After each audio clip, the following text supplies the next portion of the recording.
Hello guys, मेरा नाम है रवि और स्टडी ग्लो में आपका बहुत बहुत स्वागत है।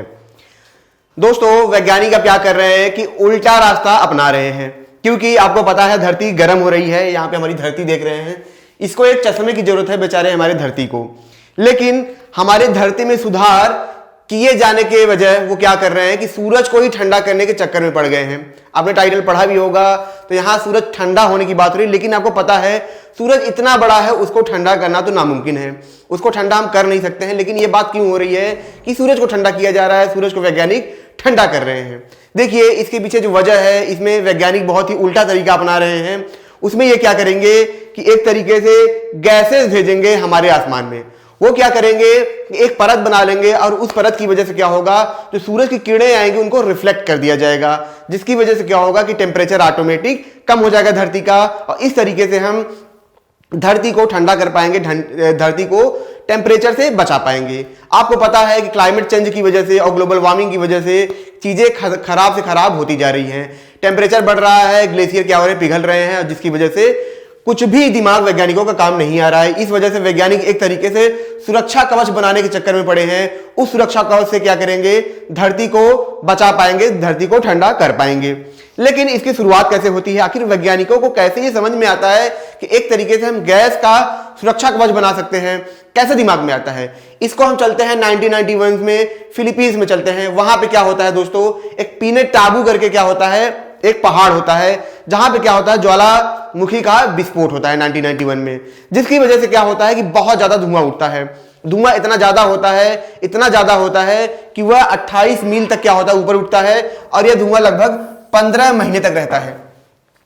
अब इसी दौरान वैज्ञानिक क्या करते हैं, शोध करते हैं, फिर वो देखते हैं कि धुआं उठने की वजह से क्या हुआ था कि 1 डिग्री सेल्सियस का जो टेम्परेचर था वो क्या था, कम हो गया था।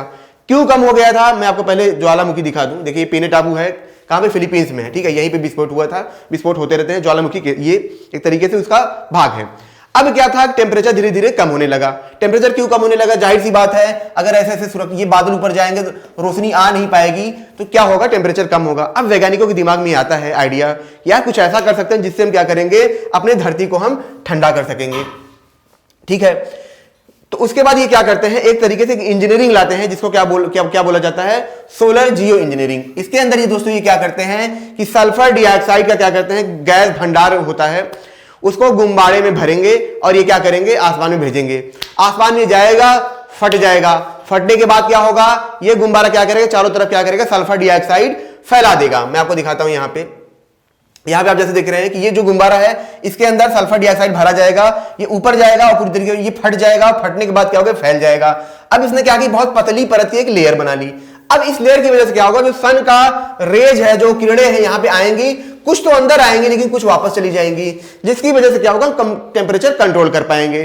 कंट्रोल कैसे कर पाएंगे, अगर हमको ये पता हो जाए कि यार इतना सल्फर भेजने से इतनी ज्यादा लाइट रिफ्लेक्ट हो रही है, तो उसी के अनुपात में हम क्या करेंगे, गैसेस ऊपर भेजेंगे।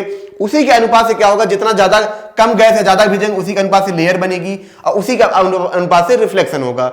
इस तरीके से मैथमेटिकल कैलकुलेशन से क्या करेंगे, माप पाएंगे कि कितना ज्यादा हमको टेम्परेचर धरती का बढ़ाना है, कितना घटाना है। जरा सोचिए कि इंसान जो इंसान है, साइंस है, टेक्नोलॉजी इस हद तक जाती है, धरती को कंट्रोल कर सकते हैं, सूरज को कंट्रोल कर सकते हैं। आने वाले वक्त में कई सौ सालों बाद जब हम बहुत ज्यादा विकसित हो जाएंगे, तो क्या पता पूरे ब्रह्मांड को हम कंट्रोल करें, ठीक है। अब मैं आपको बता देता हूं कि इस पे सिर्फ ऐसा नहीं है कि कुछ देश ही काम कर रहे हैं, इस पे ब्रिटिश है, ठीक है। ब्रिटिश के एक रिसर्च सेंटर वो भी काम कर रही है, इसका नाम है ब्रिटिश एनजीओ डिग्रीज इनिशिएट। इन्होंने भी लगभग 7 से 8 करोड़ रुपए इन्होंने क्या किया है, फंड किया है, ताकि इस पे काम हो सके। वहीं पे 15 देश मिलकर इस पे काम कर रहे हैं, वो भी इस पे लगातार शोध कर रहे हैं। वहीं पे हार्वर्ड हुआ, ऑक्सफोर्ड हुआ, इनकी भी टीम लगातार इस पे काम कर रही है, लगातार शोध कर रही है। वहीं पे कुछ वैज्ञानिक इसके विरोध में हैं। कुछ वैज्ञानिकों का कहना है कि ये तो बड़ा गड़बड़ है, इससे क्या होगा, हमारा जो इन्वायरमेंट है ये पूरी तरीके से खराब हो जाएगा और मानवता को बहुत ज्यादा खतरा होगा। साथ ही साथ ये जो जहरीले गैस वहां पे जाएंगे, इंसानों को दिक्कत ये होगी कि जब वो गैसेस पूरे इन्वायरमेंट फैल जाएंगे, तो हो सकता है इंसानों की बहुत ज्यादा वहां पे दिक्कत हो।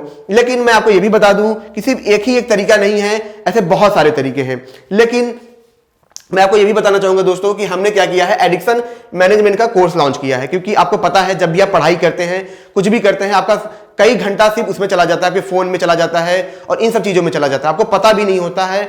आप जानते हैं कि आपका वक्त जा रहा है, लेकिन उसके बावजूद भी आप क्या करते हैं, अपने वक्त को कंट्रोल नहीं कर पाते हैं, अपने उस एडिक्शन को, रील्स देखने वाले एडिक्शन को कंट्रोल नहीं कर पाते हैं। इसीलिए हमने जो मैनेजमेंट का कोर्स लाया है, इसमें सिर्फ हम आपको बताएंगे नहीं, बल्कि आपका एडिक्शन हमेशा के लिए दूर करेंगे। अगर आप ग्लोज 25 का कोड यूज करेंगे तो आपको 25% एक्स्ट्रा ऑफ भी मिलेगा। चलिए आगे चलते हैं। तो मैं आपको बता दूं कि सिर्फ ऐसा एक ही तरीका उन्होंने नहीं खोजा है, ऐसे बहुत सारे तरीके खोजे हैं। जैसा कि मैं आपको बता दूं, यहां पे सीड क्लाउडी करके एक तरीका है। इसमें क्या होता है कि जैसे बादल है, अब टेम्परेचर बहुत ज्यादा बढ़ गया है, बहुत बढ़ गया है, आदमी परेशान हो गया है, तो ये क्या करेंगे, एक तरीके से यहां नीचे से क्या करेंगे, ऐसे गैस भेजेंगे जो क्या करेगा, बादल को जाके क्या करेगा, वेपराइज्ड करेगा, मतलब उसको कंडेंस करेगा और वहां के जो बादल है धीरे धीरे पानी में बदलने लगेंगे। लेकिन इसमें खास बात यह है कि पूरी तरीके से पानी में नहीं बदलेंगे, हल्का हल्का कर पानी में बदलेगा, जिसकी वजह से नमी हमारे वातावरण में फैल जाएगी। ठीक है, जैसा आप यहां पे देख रहे हैं कि जहाजों से भी यहां पे गैस भेजा जाएगा, जिसे कभी कभी बारिश भी कराया जाता है। लेकिन जो सबसे सटीक तरीका होता है कि जैसे यहाँ पे आप जमीन से आप लगातार भेज रहे हैं, तो ना जहाज भेजने की जरूरत है ना कुछ, आराम से गैस यहाँ पे निकल रहा है, अपना काम कर रहा है और हमारा वातावरण कंट्रोल में है।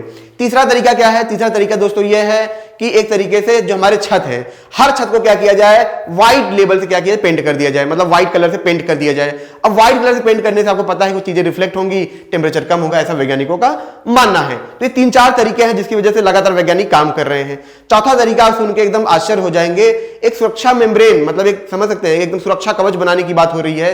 जैसे आपने रामायण में देखा होगा क्या होता था कि जैसे रावण तीर मारता था तो राम भगवान क्या करते, सुरक्षा कवच बना लेते थे, उसके अंदर तीर नहीं आ पाती थी।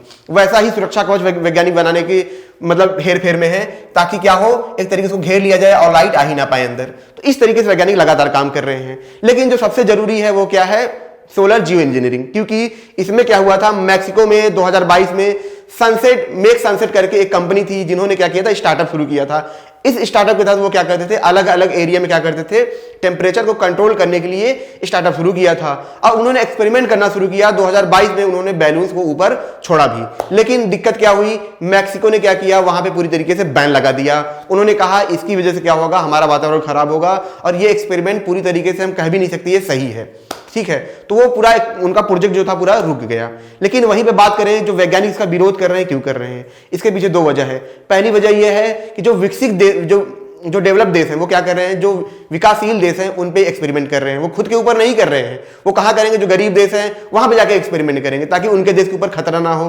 वहीं पे एक अमेरिका की बात करें तो लगभग 17 से 18 मीट्रिक टन साल में एक अमेरिकी जो होता है कार्बन डाइऑक्साइड पैदा करता है। ठीक है, वहीं पे जो विकासशील देश हैं उनसे 10 गुना कम पैदा करते हैं। तो मतलब करे जो ये कचरा पैदा कर रहे हैं वो कौन से कर रहे हैं, डेवलपमेंट देश कर रहे हैं, और उसका भुगतान जो भुगते हैं वो गरीब देश भुगते हैं। तो वैज्ञानिक इस पे भी बहुत ज्यादा क्या कर रहे हैं, चिंता जता रहे हैं। उनका कहना है कि ये सही नहीं है, इस तकनीक से क्या होगा, फायदा तो नहीं होगा, घाटा ही होगा। लेकिन उसके बावजूद भी लगातार सभी देश से काम कर रहे हैं, फंड कर रहे हैं और लगातार रिसर्च करते जा रहे हैं। आने वाले भविष्य में हमको पता चलेगा कि क्या ये तकनीक सच में हमारे लिए बेहतर है या नहीं है। दोस्तों, अगर ये लेक्चर आपको अच्छा लगा हो, जिसको लाइक करें, कमेंट करें, शेयर जरूर करें, सब्सक्राइब करेंगे तो ऐसे लेक्चर आपको बार बार मिलते रहेंगे। मिलते हैं नेक्स्ट लेक्चर में। Thank you so much.